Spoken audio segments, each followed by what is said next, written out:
마태복음 19장 1절에서 12절 말씀. 예수께서 이 말씀을 마치시고 갈릴리를 떠나 요단강 건너 유대 지경에 이르시니 큰 무리가 따르거늘 예수께서 거기서 그들의 병을 고치시더라. 바리새인들이 예수께 나와 그를 시험하여 이르되 사람이 어떤 이유가 있으면 그 아내를 버리는 것이 옳으니까? 예수께서 대답하여 이르시되 사람을 지으신 이가 본래 그들을 남자와 여자로 지으시고 말씀하시기를 그러므로 사람이 그 부모를 떠나서 아내에게 합하여 그 둘이 한 몸이 될지니라 하신 것을 읽지 못하였느냐. 그런즉 이제 둘이 아니요 한 몸이니 그러므로 하나님이 짝지어 주신 것을 사람이 나누지 못할지니라 하시니 여짜오되 그러면 어찌하여 모세는 이혼 증서를 주어서 버리라 명하였나이까? 예수께서 이르시되 모세가 너희 마음의 완악함 때문에 아내 버림을 허락하였거니와 본래는 그렇지 아니하니라. 내가 너희에게 말하노니 누구든지 음행한 이유 외에 아내를 버리고 다른 데 장가 드는 자는 간음함이니라. 제자들이 이르되 만일 사람이 아내에게 이같이 할진대 장가 들지 않는 것이 좋겠나이다. 예수께서 이르시되 사람마다 이 말을 받지 못하고 오직 타고난 자라야 할지니라. 어머니의 태로부터 된 고자도 있고 사람이 만든 고자도 있고 천국을 위하여 스스로 된 고자도 있도다. 이 말을 받을 만한 자는 받을지어다. 아멘. 안녕하세요. 승리한 가족 여러분 그리고 강성성경 연구원 여러분, 오늘은 마태복음 95강으로 마태복음 19장 1절에서 12절 말씀을 사람이 임의로 파기할 수 없는 결혼 서약을 지키자라는 제목으로 함께 말씀을 나누도록 하겠습니다. 승리한 삶은 박유일 목사님의 구속사로 조망한 성경 연속 강해집을 통해서 편집이 되어 있고요. 지금 현재 저희가 나누는 15장에서 21장까지의 말씀은 총 4권으로 구성된 마태복음 강해집의 세 번째 권에 해당되는 말씀입니다. 말씀을 좀 더 깊이 있게 묵상하고 싶으신 분들, 말씀을 가르치시는 분들은 마태복음 강해집을 함께 참조해 주시길 부탁드리겠습니다. 자, 오늘 본문 말씀을 들어가도록 하겠습니다. 1절 말씀을 보면 예수님께서 옮겨 다니는 지역에 대한 설명이 나옵니다. 예수께서 이 말씀을 마치시고 갈릴리를 떠나 요단강 건너 유대 지경에 이르시니 라고 기록되어 있습니다. 바로 이 유대 지경이 어디냐면 바로 헤롯이 관할하고 있는 지역입니다. 헤롯이 관할하고 있는 지역이라고 했을 때 이 헤롯의 특징은 무엇이었습니까? 자기 형제의 아내를 자기 아내로 맞이하여 그것을 세례 요한이 악하다고 죄를 범하는 것이라고 지적하자 그를 감옥에 가뒀고 결국은 죽게 만들었습니다. 자, 2절 말씀과 3절 말씀이 예수님과 바리새인들의 차이를 보여줍니다. 2절 말씀을 보십시오. 큰 무리가 따르거늘 예수께서 거기서 그들의 병을 고치시더라 라고 기록되어 있습니다. 예수님께서는 계속해서 하나님께서 명령하신 그 사역을 하고 계십니다. 예수님이 하신 사역이 무엇이었습니까? 마태복음 4장 23절과 9장 35절을 통해서 나타났던 것처럼 천국 복음을 선포하시고 하나님의 말씀을 가르치고 모든 약한 자들을 고치셨습니다. 그래서 예수님은 자기에게 찾아오는 자들, 약한 자들을 고치시는 일을 하였습니다. 그래서 예수님은 하나님이 기뻐하시는 일을 하고 있었습니다. 그런데 바리새인들, 하나님께 먼저 은혜 받고 예수 그리스도의 메시아 되심을 증언하고 성경이 얘기하는 것이 무엇인지 사람들에게 교육시켜야 되는 이 바리새인들이 무엇하러 나왔는지 보십시오. 바리새인들이 예수께 나와 그를 시험하여 이르되 라고 기록되어 있습니다.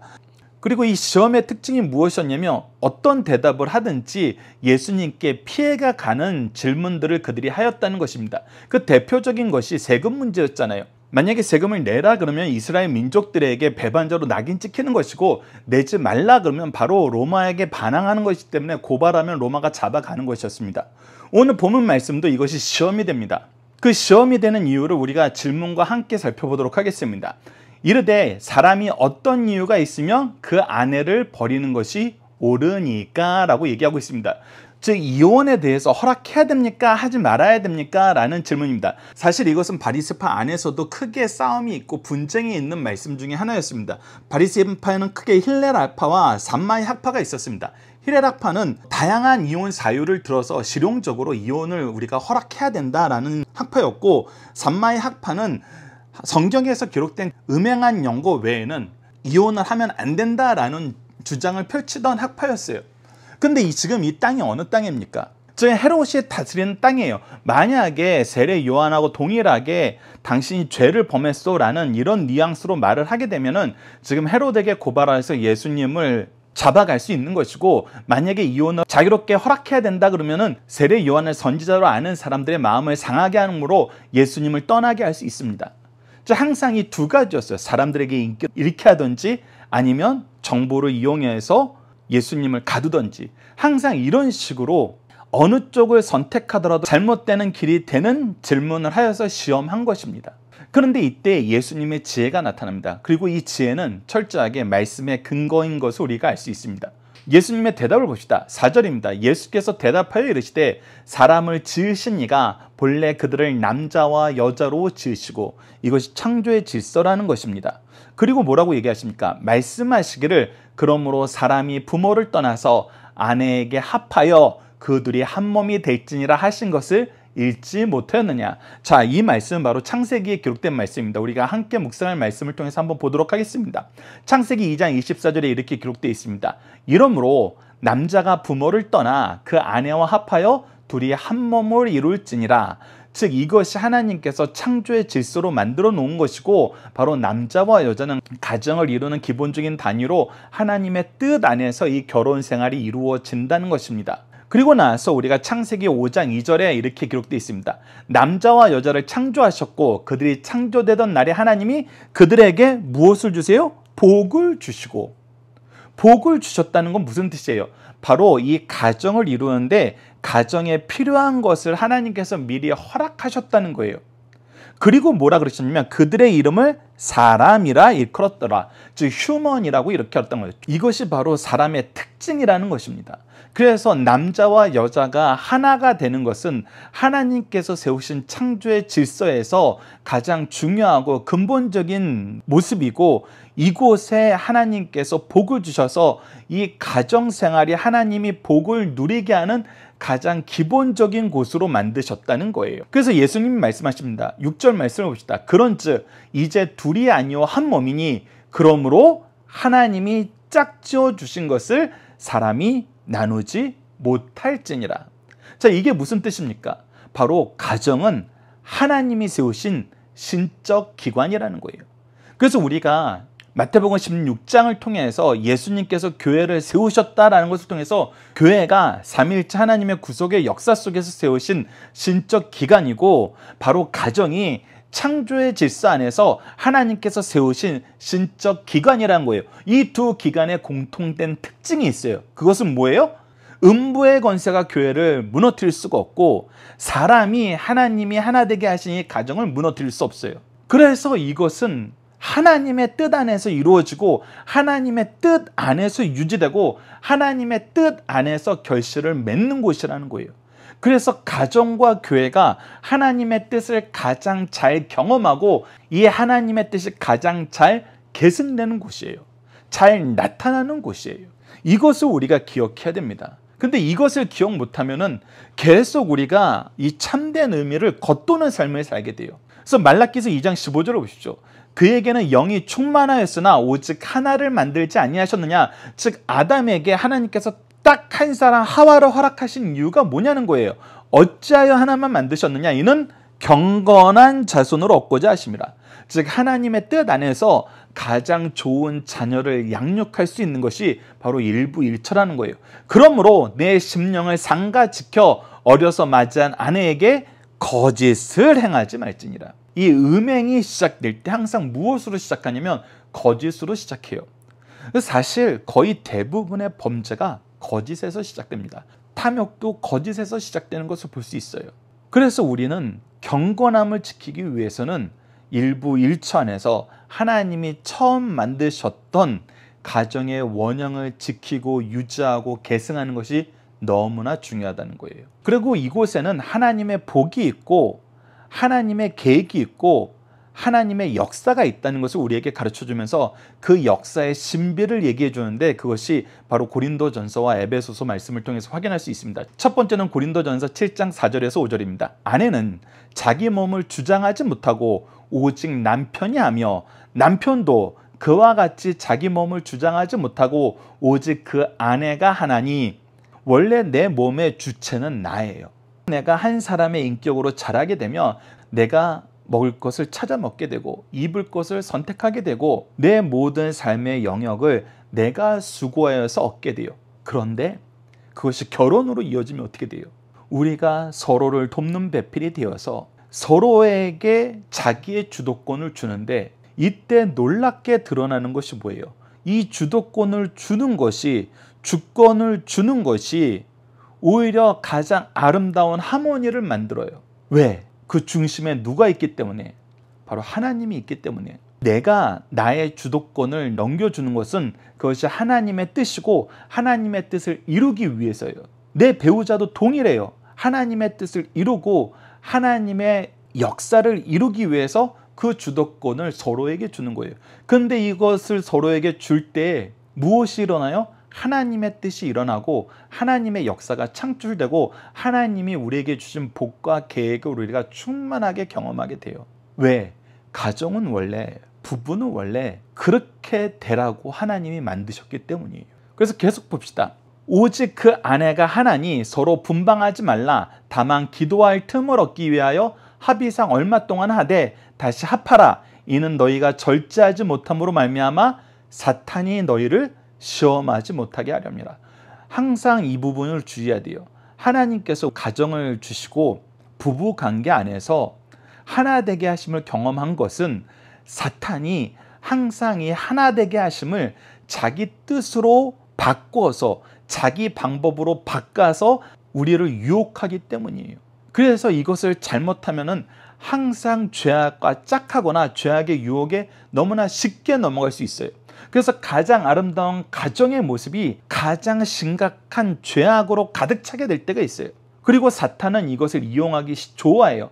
그렇기 때문에 부부 관계가 하나님이 주신 틀 안에서 이루어져야 된다는 거예요. 그래서 이것은 복을 누리게 함과 동시에 죄악을 이길 수 있는 힘이 되는 곳이라는 거예요. 에베소서 5장 28절도 봅시다. 이와 같이 남편들도 자기 아내를 사랑하기를 자기 자신과 같이 할지니. 자, 여기에서 우리가 놀라운 것이 생깁니다. 여러분들 사실 우리가 나를 사랑한다는 거 우리가 현대사회에서 가장 많이 듣는 것 중에 하나가 이거예요.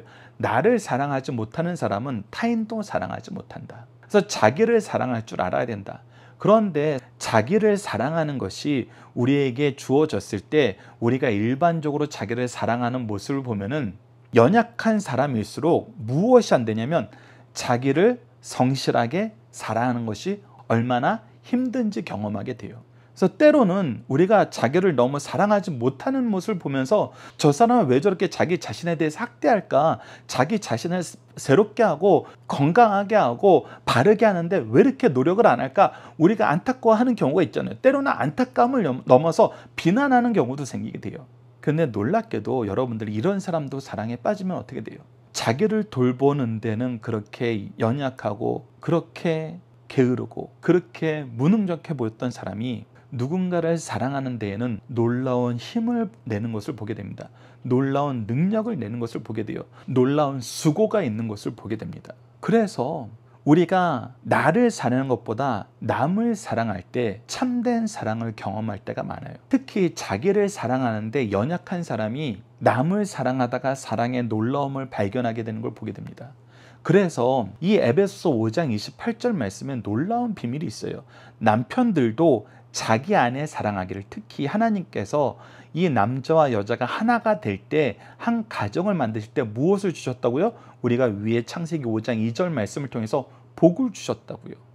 하나 되게 하시기 전에 이미 복을 주셨어요. 그래서 하나 되게 할 때 하나님의 주신 복의 맛을 보게 하셨어요. 그래서 에베소서 5장 28절에서 남편들도 자기 아내 사랑하기를 자기 자신과 같이 할지니 라고 얘기할 때 나 스스로를 사랑하는 것에 대해서는 너무 무능하고 너무 게으르고 어떤 수고도 못하던 사람이 오히려 아내 사랑하자. 하나님이 주신 복 안에서 우리에게 주신 하나님의 은혜의 역사를 더 충만하게 경험하는 것을 보게 돼요. 이것은 그래서 결혼의 신비입니다. 우리가 하나님이 왜 우리를 하나 되게 하셨을까? 하나님께서 왜 이 사람을 나의 배우자로 나에게 허락하셨을까? 왜 내가 하나님의 이름 앞에서 이 결혼식을 하게 되었을까? 물론 우리가 연애하다가 좋아서 서로 사랑하기 때문에 했지만 그것이 전부가 아니더라는 거예요. 다시 한번 얘기했지만 가정은 하나님께서 세우셨고 세우시기 이전에 이 가정을 위한 복을 허락하신 장소예요. 그래서 하나님의 뜻 안에서 하나님의 말씀으로 내 배우자를 사랑할 때 하나님이 준비하신 복을 발견하게 되고 이 사람이야말로 나에게 가장 복된 배우자라는 것을 날로 새롭고 더 깊이 있게 경험하게 돼요. 그래서 에베소 5장 28절이 너무 놀라운 거예요. 남편들도 자기 아내 사랑하기를 자기 자신과 같이 할지니 자기 아내를 사랑하는 자는 자기를 사랑하는 것이니라. 그러면서 내가 얼마나 사랑받는 존재이고 내가 얼마나 하나님의 은혜 안에 사는 사람인지를 경험하게 돼요. 그 날마다 내 배우자에 대한, 동일하게 내 자녀에 대한 감사의 제목이 나오게 된다는 것입니다. 단 그 전제가 무엇일 때 하나님의 뜻 안에서, 하나님이 주신 은혜 안에서 우리가 이것을 경험하게 된다는 것입니다. 자, 우리가 1번과 2번 문제를 보고 다음 단락으로 넘어가 보도록 하겠습니다. 첫 번째, 예수님은 어떤 일을 하시고 바리새인들은 어떤 일을 하나요? 예수님은 하나님이 기뻐하시는 일을 하고 바리새인들은 끝까지 사람의 일을 해요. 예수님을 넘어뜨리고 예수님을 믿지 못하게 하려는 시험을 계속해서 시도합니다. 이런 것을 구분할 수 있는 영적 통찰력만 가지고 있어도 우리가 거짓 선생에게 넘어가지 않아요. 우리는 예수님처럼 연약한 사람, 돌보는 사람에게는 크게 귀를 기울이지 않아요. 그런데 바리새인처럼 누구를 넘어뜨리는 시도, 무엇인가를 재단하고 분열시키게 하는 문제에 대해서는 너무 민감해질 때가 있어요. 근데 이것은 정반대라는 것입니다. 누가 하나님의 일을 하고 있는지, 누가 사람의 일을 하고 있는지, 여러분들이 하나님의 백성이고 하나님의 뜻을 따르는 사람이라면 하나님의 일을 하는 사람들을 따라야 돼요. 하나님의 일을 하는 사람들과 함께 있어야 돼요. 이것은 우리가 분명히 구분해야 됩니다. 계속해서 두 번째 문제, 왜 결혼 제도는 사람이 임의로 나눌 수 없나요? 왜요? 하나님이 세우신 것이기 때문에. 하나님이 세우신 것을 사람이 폐할 수 없는 거예요. 그래서 교회와 가정은 사람이 나눌 수 없어요. 세상에 의해서 조율되는 것이 아니에요. 우리는 이곳이 하나님이 세우신 곳이고 하나님이 통치하시는 것이고 하나님에 의해서 계승되고 확장되는 것임을 믿어야 돼요. 그래서 우리는 하나님의 말씀이 더더욱 중요해요.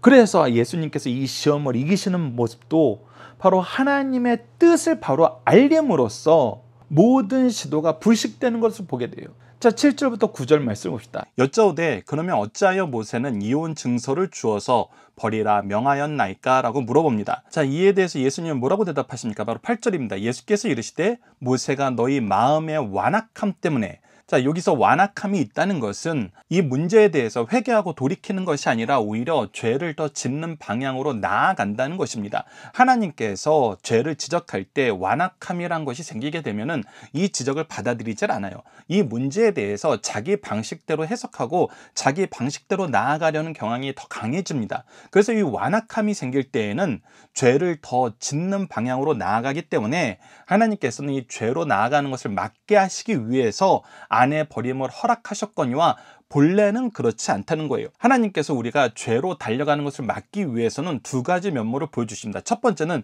죄로 달려가지 못하도록 강하게 막으십니다. 두 번째는 이미 그 죄가 발생했으면 그 죄를 치료하는 방향으로 하나님께서는 우리를 인도하십니다. 그래서 죄가 오기 전에는 강하게 제재하시고 죄가 왔을 때에는 바로 심판하는 것이 아니라 오히려 사랑으로서 치료해 주시는 걸 볼 수 있습니다. 이 부분은 우리가 함께 묵상할 말씀을 통해서 보도록 하겠습니다. 우선 이혼 증서를 허락해 주신 그 부분에 대한 말씀이 신명기 24장 1절에서 4절입니다. 함께 봅시다. 사람이 아내를 맞이하여 데려온 후에 그에게 수치되는 일이 있음을 발견하고 라고 얘기합니다. 이 말씀에서 전제가 되는 것 자체가 우리에게는 죄악 때문에 발생하는 여러 가지 문제에 대한 심각성을 얘기해 줍니다. 우리가 앞서 말씀을 통해서 나눴던 것처럼 하나님께서 원래 주신 가정의 제도는 하나님의 복과 은혜를 누리는 곳이에요. 그런데 그것이 아니라 하나님의 기준이 아니라 나의 기준으로 내가 원하는 모습으로 살다 보니까 무엇이 생기게 돼요? 이 수치되는 일이 발생하게 되는 것입니다. 수치되는 일은 여기서 무엇을 말합니까? 바로 음행을 말합니다. 그래서 이 음행하는 일이 발견되거든 이라는 것입니다. 이 일이 발생했을 때 나타나는 여러 가지 문제에 대해서 미리 설명해 주시는 것입니다. 이 부분을 우리가 아셔야 돼요. 신명기 24장 1절에서 4절까지의 말씀은 미리 경고하시는 거예요. 그래서 우리가 이것을 질병적인 관점에서 보면 이것은 미리 예방하는 것입니다. 예방적인 차원에서 가르쳐 준 거예요. 우리가 어떤 질병이 예상이 되면은 이 질병이 우리에게 미치는 영향이라든지 이 질병이 우리를 괴롭히는 모습이라든지 이것 때문에 우리가 어떤 어려움 상황에 빠지게 되는지 이 부분을 우리에게 설명을 해주잖아요. 그래서 우리로 하여금 이 질병을 막기 위한 경각심을 가지게 만들어요. 바로 신명기 24장 1절에서 4절 말씀은 이 이혼에 대해서 가정이 하나님의 뜻 안에서 이루어지지 않고 각자 자기 소견에 좋은 대로 행동하다 망가지는 것에 대한 여러 가지 상황을 얘기하면서 이런 죄에 빠지지 않도록 이런 일이 발생하지 않도록 미리 조심해야 된다라는 거예요. 그런 차원에서 우리에게 주신 것이고 우리가 호세아 3장 2절에서 3절 말씀은 이런 일이 발생했을 때는 이렇게 치료하라.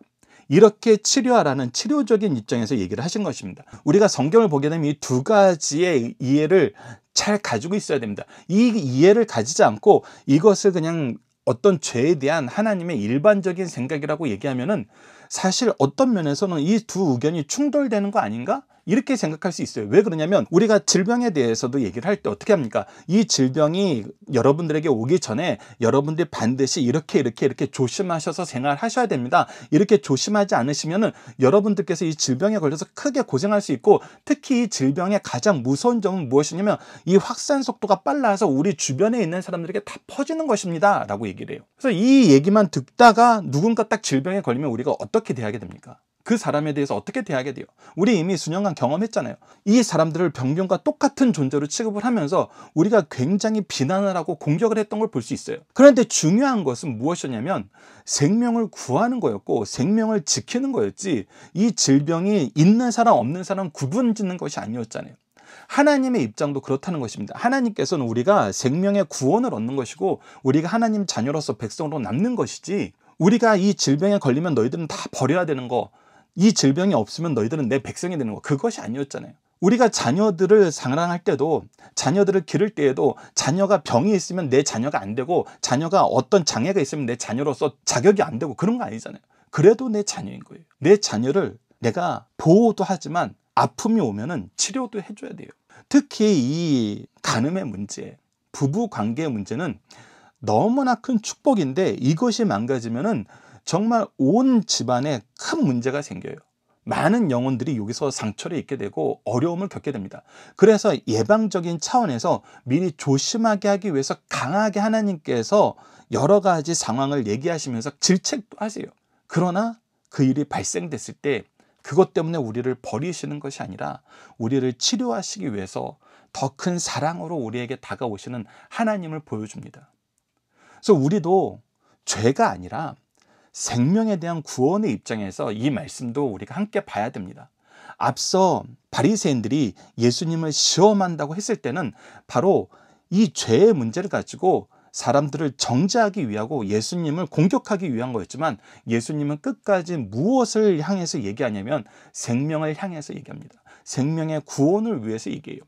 그래서 생명의 구원을 위해서 얘기하는 예수님의 대답을 듣고 나서부터 이 시험했던 모든 시도가 다 무용이 되는 거거든요. 그 관점에서 우리가 이 말씀을 봅시다. 그래서 수치되는 일이 생겨서 안 되는데 만약에 생기잖아? 그러면 이것이 얼마나 큰 어려움을 주냐면 이러면서 설명을 해주는 거예요. 그를 기뻐하지 아니하거든. 요 두 번째도 문제는 거예요. 수치되는 일이 발생한 것도 문제이고 그 수치되는 것 때문에 그를 기뻐하지 아니하는 것도 문제가 돼요. 이것은 하나님께서 주신 이 결혼 제도 안에서 상대방을 보는 것이 아니라 하나님의 마음으로 보는 것이 아니라 각자 자기 입장에서 생각하다가 한쪽이 죄를 범하니까 한쪽도 그 사랑을 버려버린 거예요. 그랬을 때에는 무엇이 생성되게 되냐면 두 큰 미움이, 두 큰 악이 서로 충돌하면서 더 많은 죄를 생성하게 돼버려요. 그렇기 때문에 더 큰 죄를 생성하지 않게 하기 위해서는 이혼 증서를 써서 그의 손에 주어지는 게 필요했었다는 거예요. 그래서 이것은 죄가 생성되는 것을 막기 위해서 죄를 그 상황에서 중단시키고 치료하시기 위한 하나님의 방법이지, 이 이혼 증서를 인정한 것이 아니라는 거예요. 우선 신명기 말씀 안에서 그것이 드러납니다. 그러나 이 말씀은 우리가 예방적인 차원에서 말씀이 더 강하다 그랬어요. 그러면 이 일이 여기까지 진행되면은 앞으로 예상되는 것이 무엇인가? 여기까지 오면은 정말 큰 어려움이 생기는데, 그것이 무엇이냐면 그 여자를 이제 이혼 증서를 써서 내보냈어요. 근데 그 여자가 이혼 증서를 받았기 때문에 이제 내가 이전의 남편과의 결혼 생활에서는 자유함을 얻어서 다른 사람과 결혼을 하게 됐어요. 그런데 그 사람도 나중에 보니까 이 여자가 마음에 들지 않는 거예요. 이 여자가 이미 음행한 연고가 있어서 쫓겨난 거고, 그 음행의 대상이 어떻게 보면 자기 자신일 수도 있는데 그것 때문에 의심하게 되고 미워하게 되는 거예요. 혹은 그 남자가 죽게 되었어요. 그래서 이 여자가 다시 한번 이 결혼 제도 밖으로 나아가게 됩니다. 근데 밖으로 나아가게 됐을 때 안타까운 거, 하지만 현실적으로 우리가 항상 경험하게 되는 거, 이 결혼 제도 안에서 한번 맺어진 것이 완전히 없는 것처럼 끊어지기가 힘들어요. 특히 어떤 문제가 생깁니까? 바로 자녀 문제가 생기죠. 첫 번째 가정에서 내가 자녀를 낳았건, 두 번째 가정에서 자녀를 낳았건, 이 자녀들의 문제로 여러 가지 앞으로의 문제, 앞으로 생기는 여러 가지 어려움들이 있습니다. 그래서 사실 이것이 완벽하게 분리되는 것이 불가능해요. 그래서 이 부인이 다시 첫 번째 남편에게로 들어가기를 원하는 경우가 생긴다는 거예요. 자녀들도 있고 원래 사랑했던 사이였고, 그래서 이것이 어떻게 보면 회복일 수도 있다는 거예요. 그런데 하나님께서는 이것이 허락되지 않는다라고 얘기해 주시는 거예요. 4절 말씀을 보면 그 여자는 이미 몸이 더럽혀졌은즉 그를 내보낸 전 남편이 그를 다시 아내로 맞이하지 말지니. 그래서 이것을 맞이해서는 안 된다는 거예요. 왜 안 되냐면 이 일은 여호와 앞에서 가증한 것이라. 하나님께서 이런 모습을 너무나 싫어하신다는 거예요. 근데 싫어하시는 이유가 뭐냐면, 너는 내 하나님 여호와께서 내게 기업으로 주시는 땅을 범죄하게 하지 말라. 이 땅이 이 죄악으로 물들게 되는 일이기 때문이라는 거예요. 이는 하나님께서 우리에게 언약을 주실 때 주시기로 약속하셨던 두 가지 안에서 확인할 수 있습니다. 첫 번째는 자녀를 주시기로 했었고, 두 번째는 기업을 주시기로 했습니다. 그래서 이 기업은 그 자녀의 자손에게로 계속 계승이 되고, 이 기업을 지키는 것이, 이 자녀들을 통해서 이 기업의 복을 누리는 것이 하나님께서 우리에게 주신 가장 기본적인 복이고, 때로는 가장 최종적인 복이에요. 그런데 이것이, 이 결혼 제도가 더러워짐으로 말미암아, 혼합됨으로 말미암아 이 기업의 영역이 사분오열되고, 이 기업이 하나님께서 주신 은혜로서의 정통성을 가지고 거룩하게 유지되는 것이 아니라, 이 결혼이 혼합됨으로 말미암아 싸움의 대상이 되고 분열의 대상이 되고 탐욕의 대상이 돼버리더라는 거예요. 그래서 서로 재산을 차지하려고 질서가 무너지다 보니까, 나는 이래서 이 땅을 가져야 되고 쟤는 저래서 저 땅을 가져야 되고, 이렇기 때문에 나는 이 땅에 대한 지분을 더 많이 가지고 있고 이 땅에 대한 권리를 더 많이 가지고 있고, 이게 서로 싸우게 된다는 거예요. 그래서 이것을 허락하지 말고 기업을 지키는 쪽으로, 후대를 위해서 이 범죄를 거부하는 쪽으로 갈아야 된다는 거예요. 그래서 이것을 통해서 우리에게 가르쳐 주는 것이 무엇입니까? 음행으로 말미암아 얼마나 많은 부분에 문제가 생기는지를 가르쳐 주고 있어요. 그래서 결혼제도 안에서 이런 일이 발생하면은 우리가 상상하지 못한 큰 문제로서 가속화되게 되는데, 그럼에도 불구하고 너희들이 이런 죄를 저지를 거니? 라고 얘기하시면서 미리 경고해 주시는 말씀이잖아요. 그래서 우리가 잘 생각해야 됩니다. 우리가 부부 관계를, 부부 제도를 내 생각대로 바꾼다는 것이, 우리는 단순히 내가 좋은 거, 나도 내 인생의 주인공이기 때문에 내가 좋아하는 쪽으로만 생각할래, 이렇게 단순하게 생각해서는 안 된다는 거예요. 여기에는 하나님의 계획이 있고 하나님의 역사가 있고 하나님께서 우리에게 주시고자 하신 놀라운 기업들이 있었습니다. 근데 내가 생각하는 것이 하나님이 주신 너무나 놀랍고 큰 복은 쳐다보지 못하고, 내가 원하는 작은 탐심에 빠져서 정말 어리석은 선택을 하는 것 같을 수 있거든요. 천국의 가치를 모른다는 거예요. 하나님의 축복의 가치를 모른다는 거예요. 근데 음행의 죄를 짓는 사람들은 너희들이 가지고 있는 그 잘못된 생각이 얼마나 치명적인 것인지 너희들이 미리 알고 조심하라는 거예요. 그런데 놀라운 것은 이것은 예방적인 차원에서 하나님께서 미리 경고하시는 거였고, 이런 일이 발생했을 때는 하나님께서 어떻게 이것을 치료하시느냐, 그것을 우리가 호세아서를 통해서 볼 수 있습니다. 호세아서 3장 2절에서 3절을 보시죠. 내가 은 15개와 보리 한 호멜 반으로 나를 위하여 그를 사고, 즉 음행한 그 여인을 하나님께서 다시 호세아 선지자를 통해서 사오라 그러십니다. 죗값을 치르고 손해본 것을 다 결산을 하고, 이 기업에 손해볼 것도 다 결산해 주고 다시 찾아오라는 것. 그에게 이르기를 너는 많은 날 동안 나와 함께 지내고 음행하지 말며 다른 남들을 따르지 말라. 나도 내게 그러하리라. 오히려 내가 이 정결한 삶의 모범을 보이면서 우리 함께 하나님께서 기뻐하시는 삶을 지켜나가자라고 얘기하면서 오히려 그녀 대신 모든 빚을 다 청산하고, 내가 이것 때문에 사람들한테 손가락질 받고 이것 때문에 사람들이 나를 멸시한다 하더라도 내가 그것을 감당하고 너와 함께 하겠노라 라고 얘기하는 거예요. 그것이 하나님께서 이 문제를 치료하시는 하나님의 방법이라는 거예요. 그래서 우리 또한 이 하나님의 방법을 배워야 된다는 거예요. 우리가 완악함을 버리고 하나님의 사랑으로 상대방을 대해야 된다는 거예요. 그것이 원래 하나님께서 우리에게 주시려고 하시던 마음이라는 것입니다. 그래서 예수님께서 뭐라 그랬어요? 9절, 내가 너희에게 말하노니 누군지 음행한 이유 외에. 이 음행에 대한 이혼 증서를 허락하신 하나님의 본래 뜻이 무엇이다? 우리가 완악하여서 더 큰 범죄를 생성할 수 있기 때문에 죄의 생성을 막는 이유에서 이것을 허락한 것이고, 그 근본 취지는 오히려 그런 상황에 있는 사람도 하나님의 사랑으로 되돌이키는 것이 마땅하거늘 다른 이유로 아내를 버리고 장가드는 것을 하나님께서 어찌 인정하시겠냐는 거예요. 그래서 이 부분을 잘 기억해야 된다는 것입니다. 이 부분을 바로 이해해야 된다는 거예요. 그래서 너희들이 생각하는 것은 사람의 탐심과 상대방에 대한 저주와 공격을 염두에 두고 질문한 것이고, 하나님께서 우리에게 이 결혼 제도를 주신 이유는 하나님의 거룩한 뜻과 하나님의 은혜의 역사로 이 사건을 봐야 된다는 거예요. 그래서 세 번째 문제, 모세의 율법이 이혼에 관한 내용이 있는 이유는 무엇입니까? 우리가 완악하여서, 우리가 죄에 대해서 연약하여서, 하나님의 뜻보다는 자기 생각과 주장이 강해서 이런 말씀을 주셨다는 것입니다.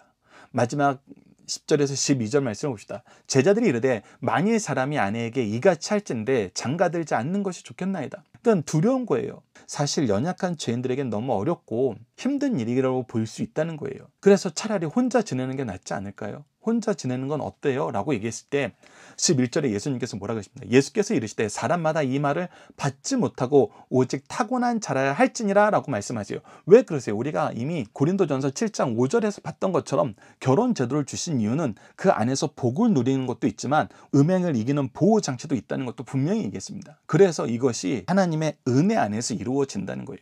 하나님께서 주신 은사가 있으면 가능하지만 그렇지 않으면은 이것을 지키지 못한다는 것입니다. 그래서 12절 말씀에 어머니의 태로부터 된 고자도 있고 사람이 만든 고자도 있고 천국을 위하여 스스로 된 고자도 있도다. 이 말을 받을 만한 자는 받을지니라 라고 얘기하고 있어요. 고린도전서 7장 2절을 봅시다. 음행을 피하기 위하여 남자마다 자기 아내를 두고 여자마다 자기 남편을 두라 라고 얘기했어요. 그래서 음행을 이기는 방법으로, 음행의 유혹이 세상 사탄의 세력을 통해서 계속해서 우리에게 오기 때문에 이것이 결혼 제도 안에서 보호되고 이겨낼 수 있도록 하나님께서 역사하시는 거기 때문에 이것이 더 중요하다 덜하다 이런 기준은 옳지 않다는 것입니다. 이것은 하나님의 은혜 안에서 하나님이 이끄시는 대로 우리가 순종하면 된다는 것입니다. 그래서 네 번째 문제, 독신이 결혼보다 더 좋은 제도인가요? 결코 그렇지 않습니다. 하나님께서 만드신 제도이고 때로는 하나님께서 이 세상에서 쓰시기 위해서 이 독신의 은사를 주신 분들도 있습니다. 그러나 그것이 모든 사람들에게 강한 것은 아닙니다. 우리는 각자에게 주신 하나님의 은혜 안에서 사는 것이 옳은 것이고 올바른 것이고 그 안에서 감사하며 기뻐하는 삶을 사는 것이 중요한 것입니다. 자, 이제 문답으로 나눈 중심사상을 하나씩 보도록 하겠습니다. 첫 번째입니다. 가정을 임의로 파괴하는 것은 왜 금지되었습니까? 가정은 신적 기관, 하나님이 세우신 기관이기 때문입니다. 신적 기관인 가정을 혁명적 수단으로 파괴할 수 없습니다. 즉, 신적 기관을 인간들의 수단으로 파괴할 수 없다는 거예요. 세상의 헌법 기관은 혁명으로 임기 전에 폐지될 수 있어요. 사람이 만든 모든 제도는 혁명으로든 어떤 사회적인 제도로든 우리가 패하고 다시 세울 수 있어요. 그러나 신적 기간은 인간의 힘으로 임의로 폐지하면 안 됩니다. 만약 그런 일이 발생하면 하나님께서 반드시 심판하세요. 용납하지 않으십니다. 그러므로 결혼 서약은 파기할 수 없는 서약입니다. 모든 사람은 지켜야 하며 특별히 성도들은 반드시 지켜야 된다는 사실을 강력하게 가르쳐주고 있습니다. 두 번째, 결혼을 대하는 불의한 자들과 선한 자들의 차이는 무엇입니까? 불의한 자들은 이혼 사유를 찾아요. 계속 내 기준으로 보기 때문에 이혼 사유가 더 많이 보여요. 그러나 선한 사람은 사랑할 이유를 찾습니다. 하나님이 주신 뜻을 찾고 하나님의 뜻을 이루기 위해서 살기 때문에 사랑할 이유가 계속 나오게 되고 사랑할 수밖에 없게 돼요. 불의한 사람들은 모세법에 허용된 이혼 사유를 악용, 남용하여 이혼을 합법적으로 하려 하나 결코 그래서는 안 돼요. 본래 혼인법의 입법 취지, 정신은 하나님이 짝져 주신 것을 사람이 나눌 수 없다는 바로 이것입니다. 이것이 대명제예요. 다만 사람의 마음이 완악함으로 예외 규정을 허락하신 것입니다. 이는 죄를 더 생산하는 것을 막기 위한 부득이한 경우예요. 그러나 성도는 거룩한 백성으로 예외 규정이 적용이 될 수 없습니다. 성도가 상대방에게 버림받는 것은 어쩔 수 없으나 성도는 상대방을 그 어떤 경우에도 버릴 수 없다는 변함없는 사실을 가르쳐주고 있습니다. 세 번째, 혼인 제도를 무용한 것으로 여기는 것은 가한 것입니까? 그럴 수 없습니다. 혼인 제도는 하나님이 만드신 제도이기 때문입니다. 독신주의를 과대평가하고 혼인을 과소평가하는 것은 하나님의 뜻이 아닙니다. 그 누구도 그렇게 가르치거나 주장할 수 없습니다. 독신주의도 보편적인 제도가 아닌 예외적인 경우에만 허용할 수 있습니다. 그러나 독신주의를 깨고 결혼하는 것이 죄가 될 수 없으므로 언제든지 결혼할 수 있다는 원리를 우리에게 가르쳐주고 있습니다. 그러면서 동시에 이 두 가지 둘 다 무엇이 됐을 때 가한 거예요? 하나님의 뜻을 따를 때, 하나님이 역사하셨을 때 가한 거라는 거예요. 그래서 하나님의 기준으로 살아야 되고 하나님의 뜻 안에서 살아야 됩니다. 자, 이제 함께 훈련하는 시간을 갖도록 하겠습니다. 암송 고백 결단 기도 훈련입니다. 오늘 본문 말씀을 통한 암송은 마태복음 19장 6절입니다. 그런즉 이제 둘이 아니요 한 몸이니 그러므로 하나님이 짝져 주신 것을 사람이 나누지 못할지니라. 오늘 본문 말씀을 통한 믿음의 고백은 다음과 같습니다. 하나님이 세우신 제도 안에서 사랑하며 섬기며 하나님의 뜻을 발견하고 귀한 열매를 많이 맺는 삶을 살게 하여 주소서. 이제 함께 기도 훈련을 나누도록 하겠습니다. 기도는 다음과 같이 5단계로 우리가 훈련하고 있습니다. 첫 번째는 구속의 역사에 나타난 하나님을 배우고 하나님이 누구신지 고백하는 것입니다. 두 번째는 우리를 위해 먼저 행하신 일에 대한 감사 기도입니다. 세 번째는 하나님의 뜻을 따르지 못함을 회개하는 회개 기도입니다. 네 번째는 주님 뜻 이루는 데 쓰임받도록 도우심을 간구하는 간구의 기도입니다. 마지막으로 구속을 이루신 예수님 이름으로 기도하는 것입니다. 오늘 본문 말씀을 통해서 이렇게 기도합시다. 복의 근원 되신 하나님, 가정을 복된 기간으로 세우시고 복의 역사를 시작하시고 넘치게 하심을 감사합니다. 사랑으로 세우신 가정, 사랑하도록 세우신 가정 안에서 완악함으로 미워할 이유, 증오할 이유, 갈라설 이유만 찾음을 용서하여 주소서. 이제 하나 되게 하신 가정의 의미를 말씀을 통해서 하나님의 준비하심과 동행하심과 결과를 이루시는 구속의 역사를 통해서 보게 하시고 하나님의 역사를 풍성히 누리며 나누는 가정이 되도록 도와주소서. 예수님 이름으로 기도드립니다. 아멘. 감사합니다.